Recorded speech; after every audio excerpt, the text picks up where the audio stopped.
So bilang taga Quezon, mahilig kami sa longganisang lukban. So ngayong araw gagawa natin ng special twist, yung local dish namin na longganisang lukban, at gagawin natin siyang isang masarap na kalyos. So ang dish na kalyos, normally meron siyang chorizo doon sa loob. Pero dahil nga ako ay from Quezon, so gusto ko to incorporate at least something from my hometown dito sa dish natin para bigyan siya ng konting twist at i-elevate siya ng konti. Kaya nilagyan ko siya ng longganisang lukban. Ako si Chef Wado Siman at samahan niyo ako lutuin ang ating longganisang lukban kalyos sa lasang lokal. Naman! Ako naman! Nakapag-almusal na ba ang lahat o hindi ba maganda na ng longganisang lukban kalyos? Ay! Yan po ituturo sa atin ngayon ng isang taga-Quezon din. Chef Wado Siman, good morning! Good morning, Ate Love. Good morning sa lahat na nanonood. Nako, alam nyo ba, isang quick ano lang, kasi nagkwentuhan na kami, isa siyang magaling na pastry chef, pero tinatry niya rin ang pagluluto ng ating mga Of dish. course. Kasi Okay. kapag nandun ka na sa kusina, parang talagang you wanna experiment, you wanna Yes, explore. Ganun talaga. correct. Kanino mo natutuhan itong kalyos na ito, tapos nilagyan mo pa ng longganisa? Hindi kasi ako, Ate Love, normally as a chef, parang kunyari kung taga saan ako galing, I'm from Quezon, so gusto kong lagyan ng something from my hometown para rin gawing special at saka Parang homage. dun sa aking Oo, pinanggalingan. diba? Saka para pag nakita nila yung dish, very distinct, alam nila kung saan kagaling. So it's a statement. Tapos already. relatable din agad kasi Exactly. mahilig sa longganisa ang mga Pinoy, di ba? Oo. Okay, anong ingredients mo dito sa iyong lokban longganisa? Ay, tama ba ako? Longganisang lukban kalyos. Longganisang lokban na kalyos. Ano yung Ayan. mga ingredients na meron Kasi ka? yung normal na kalyos, gumagamit tayo ng chorizo, di ba? Yun yung nagbibigay ng smokiness, yung meatiness dito. So, sinubstitute natin siya with longganisang lukban. Ayan, ito po yung longganisa niya. Ito So, yung ating hinubaran na natin longganisa. siya. So, yung magiging profile nito, ang longganisang lukban natin is very mabawang, tsaka fatty. So, yun yung masarap talaga sa kanya. Yung mataba yung, yung panlasa niya. Kaya, malinamnam yung kalyos na. Ayan, so meron tayong longganisang lokban. Ano yung susunod na ingredients? And then yung natin, mga usual na ingredients for kalyos. So Okay. yung meat na gagamitin natin, meron tayong tendon tsaka ox tripe. So tuwalya. So para siyang mix ng iba-ibang halong karne. Tendon. Tendon? Ano to, chef? So this is tomato sauce, we have garbanzos. Yung Garbanzos. natin. So ito yung mga usual natin panggisa. We have garlic, onion, bell pepper, bay leaf. Tapos yung mga pangpasarap sa Pampalasa. Oo, so meron tayong cumin, paprika. So we have some olives, salt, pepper, chicken powder, and then annatto oil. So ito yung magbibigay ng nice Kulay. Kulay Na sa ating parang orangey color. Yes. Sobra.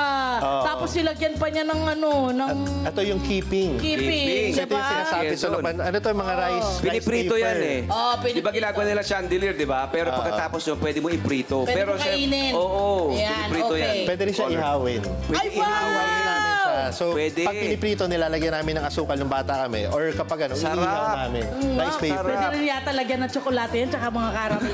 Kasi di ba? Sobrang Wala sweet. wala kasi ganun. lasa yan Oo, eh. meron Paglatan tayong yan eh. picture na ganun. Okay, so ano nang uumpisahan natin dito, So, chef? first gagawin natin, we're gonna render the longganisang lukban. So, yung Okay. hero natin, papaalisin lang natin yung taba. Okay. Para mas lumutong din siya, meron siyang konting texture. I-render ang sarap. Yan. Nilagyan mo ng ano, ng Ng olives. olive. Kasi ang kalyos, parang ako din, mahilig ako sa kalyos na ma-olives. Kasi yung sourness niya, it cuts through the Sourness The and richness power nung and oily. saltiness ng olives. Saltiness at Kasi yung kalyos, di ba, sobrang rich niya. So may tendency siya to be cloying, minsan nakakaumay. So yung mga surprise na ganyan, it really cuts through the umay factor ng ano natin. Kaya may mga citrusy kasi gusto nilang putulin. To cut through the... Kailangan may acid. Yan, Kailangan may correct. acid. Ako Cut rin through the richness or oiliness. Di ba? Yan. Ito rap, trivia lamang ang Ito. kalyos po ay karaniwan sa buong Espanya. Nakakamiss naman na yan. itinuturing po na traditional na pagkain sa, lalo na sa Madrid. Oo, nakakaswela yan.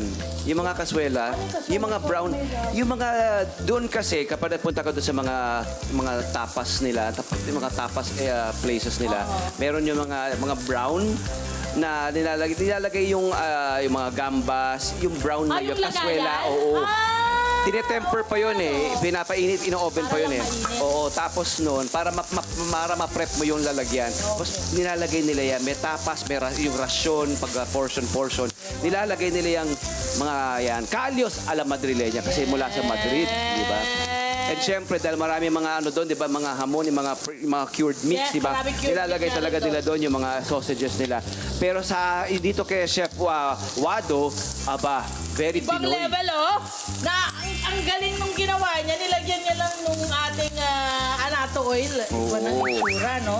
Ayan. Okay, chef. Pagkatapos yan, chef, kapag na-render mo na, So pwede na natin igisa yung mga ano natin. yan so, na, pero ganyan lalagay na. tayo ng bawang. bawang, sibuyas, bell pepper. Okay. Tignan mo tignan nyo mga kabarangay, yung technique ni Chef Wado. Hinihiwalay niya, sineseparate, sinesegregate Pero niya hindi muna. na tinatanggal. Hindi niya tinatanggal. Tapos binibigyan niya ng space, di ba? Yung iba pang aromatics niya, oh.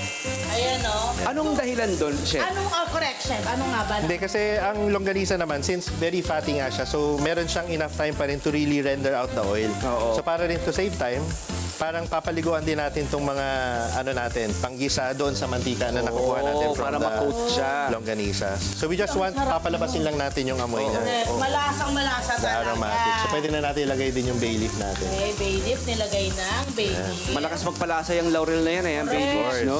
Correct. Ayan. Okay. Ano rin yan eh, pampagana. Pagana. Ang mga aromatics na yan. Okay. Ayan na, ang kulay! So very no? Pwede to mga kabarangay, pang birthday. Yes. Diba? Pang okasyon, Correct. special na okasyon. Diba? O pwede din O naman di kaya, pang agahan, dahil special ang tanghalian. hahainan mo. Oo. Parang tayo dapat. Oo. Ayan. Kasi deserve Mahilig na natin. kumain. Because we deserve it. Ganun. Kasi deserve it ganyan. Ay, bukod sa longganisa, ano pa nga pa pwedeng ipagpalit dito, Chef? Chef, bukod sa longganisa. Kailangan kasi yung mga very strong meat eh. So mga smoked bacon, pwede nating Pwede i-substitute naman. yan. Oo. Yung mga sa Baguio, pwede tayong gumamit ng itag. Itag, oo Yung naman. Yes, masarap. Parang very salty. Salty yun. Malakas yung ano niya. So dagdag lang tayo ng anato oil. Sige lang. Yun, bango. Itag, no? Bango nga. Then, ano na. So maglalagay na tayo ng ano. This is yung tuwalya natin, yung Pero tripe. yung tuwalya na yan, chef, niluto na yan, ano, chef? Nilaga na Gaano natin. katagal niyo nilagay So yan? nilaga namin to for an hour and a half para rin matanggal yung amoy. Yung, yung maanggo niya, saka yung Oh, medyo maanggo to eh. So lagay natin. Yan We ay have tried. tuwalya ng baka. Tsaka litid. Ako mahilig ako sa Litid ako, litid. isa pa yan. Yan kasi ang lalo na yung litid, yan ang magpapalakot din sa Oo. sarsa ng medyo kalyo. gelatinous, eh, no? Yung parang Lumalabas collagen, yung ano collagen. natin. Correct, collagen, you're right. Kaya gelatinous siya. So lagay tayo ng ano rin, tomato sauce, konti. Sauce. Uy, tomato sauce. Then we can season it na ng ano, garbanzos pala muna. So yung chickpeas natin, lalagay din natin. Okay. So ito na yung mga usual staple natin for kalyos. Yung iba, chef, ginagawa nila, parang yung slow cooker nila. Pwede rin naman. Yung mas maganda nga yun eh. Kasi yung broth na nakukuha natin from the tendon, from the sumasama. Tendon, Yes. Oo. Yun ang ginawa ni Dong.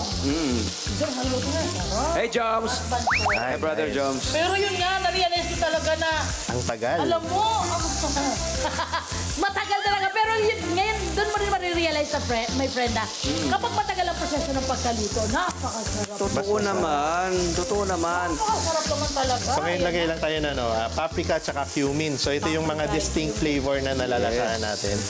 Yun Then we yun. can add konting water lang para... Paprika at cumin, no? Oo, correct.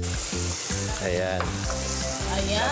So ang gagawin lang natin, we wanna bind all the ingredients together para lang mas mag-thicken siya. So we can add more water. Ready ko na yung microwavable ko na lalagyan, ha? May take out pala dito. Well, happy tayo. Ati naman tayo, syempre. Ayan. May malambot, dapat tulungan tayo dun, no? Alam mo naman, kulong. Ayan. Tapos we can season it konti, salt, pepper, tsaka chicken powder lang. Ayan. Yan. Ako sa mga chef, yung alam na kasi nila yung dami na kukunin nila, no? Ina-eyeball na lang. Pag-exage na yung alat, hindi Ina-eyeball na lang. Eyeball. Oo, talaga. Tapos may iba akong kakilala ni chef, amoy lang.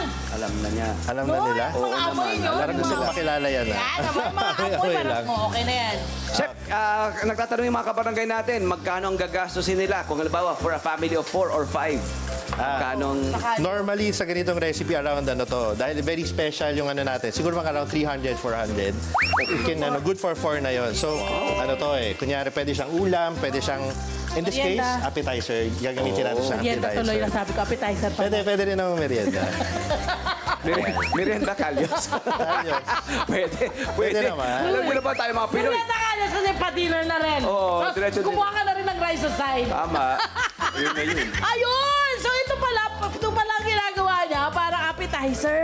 Oo. Pwede. Kaya meron tayo nitong Pa-crackers. Keeping. Oo. Oo, Keeping natin pa-cracker. kanina. O, tikman mo na lang. Tikman natin para Sige. yan. So ang ano natin, ipapatong natin yung kalyos dun sa ibabaw ng keeping. Ah, ipapatong. Ayan. Ako magpapaka-Espanyol kasi di ba ginagawa din nila ganyan to? Kasi very fragile ang keeping. Baka Yun mag- nga lang, baka mag-crack lang, ano? Baka nga, nga. Sige, I'll serve. Yes, please. Ay, ang sarap! Alright, thank you. Umabot hanggang Davao yung boses ko. Ang sarap! Okay, kalyos. Like, Chef, yes. ito lang yung naiuwi mo na sa bahay. Pagluluto natin ng kalyos yung buo. Sarap! Nice! Oh! Napakahusay! Maraming salamat, Chef Wado! In fairness, ha? Walang magsara. Ba't ako magsasara? Kakain pa ako eh. Hindi. Maraming salamat, Chef Wado, sa iyong longganisa lupan kalos. Promise, napakasarap. Napakasarap. Sundan nyo lang yung ginawa niya. At sigurado matitikman nyo tong kinakain namin ngayon. Hi! Salamat sa Love mga Kanet 25. This is Love and New Verbo. For more love, Tunipet, and Arafang updates, just click the subscribe button and follow us on our Net25 social media pages at Net25 TV and Net25 Entertainment Facebook. See ya. I love ya.